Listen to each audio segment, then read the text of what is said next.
C'est eux qui m'ont sauvé. Ça, c'est la vérité. Sans eux, j'aurais jamais remis un pied sur le terrain.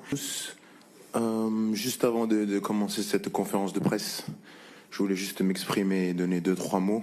Je pense que tout le monde a eu l'information. Voilà, ça y est, c'est officiel. Je vais être un joueur du Real Madrid pour les 5 prochaines saisons minimum. C'est un immense plaisir, un rêve qui se réalise, beaucoup d'émotions. Je suis très très content, libéré, soulagé, extrêmement fier de pouvoir arriver dans ce club où j'ai toujours rêvé être.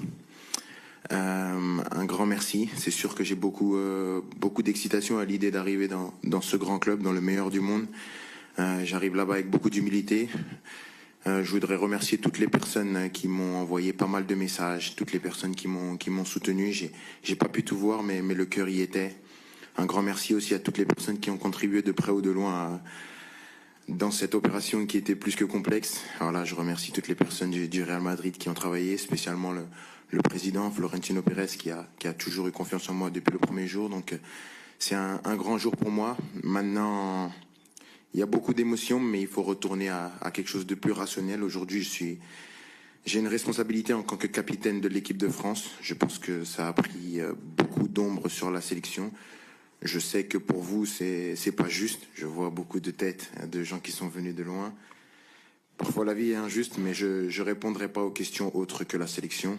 C'est pas bien, je le sais, et j'en suis désolé, mais je préfère protéger ma sélection, mon équipe nationale, parce qu'on a un grand été qui nous attend, et ça fait maintenant un petit moment qu'on n'a pas gagné, donc on va essayer de mettre toutes les armes de notre côté pour gagner.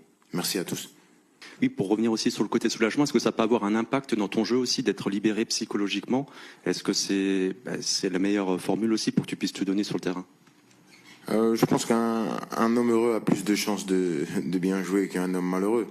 Maintenant, il n'y a aucune excuse pour toutes les performances que j'ai eues ou que je vais avoir. C'est juste un sentiment. C'est sûr qu'aujourd'hui, je suis très content. Maintenant, c'est pas parce que je souris que ça va faire gagner des matchs. Il y a un boulot à faire. Toute l'équipe, on doit se préparer. Moi, le premier. Eu peur de ne pas du tout jouer de la saison avec le Paris Saint-Germain. Qu'est-ce qui vous a fait dire ça? Et est-ce qu'il y a eu un moment de bascule justement par rapport à cette situation? Merci.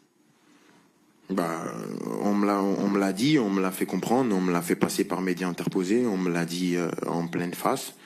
C'était très clair, on m'a parlé violemment, on me l'a dit. Donc pour moi, j'étais persuadé que j'allais pas jouer. Les gens qui m'ont sauvé, c'est Luis Enrique et Luis Campos, le directeur sportif. C'est eux qui m'ont sauvé. Ça, c'est la vérité. Sans eux, j'aurais jamais remis un pied sur le terrain. Et la vérité, elle est strictement là. C'est pour ça que j'ai toujours eu cette reconnaissance par rapport au coach, par rapport au directeur sportif. Et donc, c'est pour ça que mon ambition cette année-là était différente. Et j'entends toutes les critiques parce que je pense qu'être la meilleure personne qui comprend le mieux mes performances et qui les analyse le mieux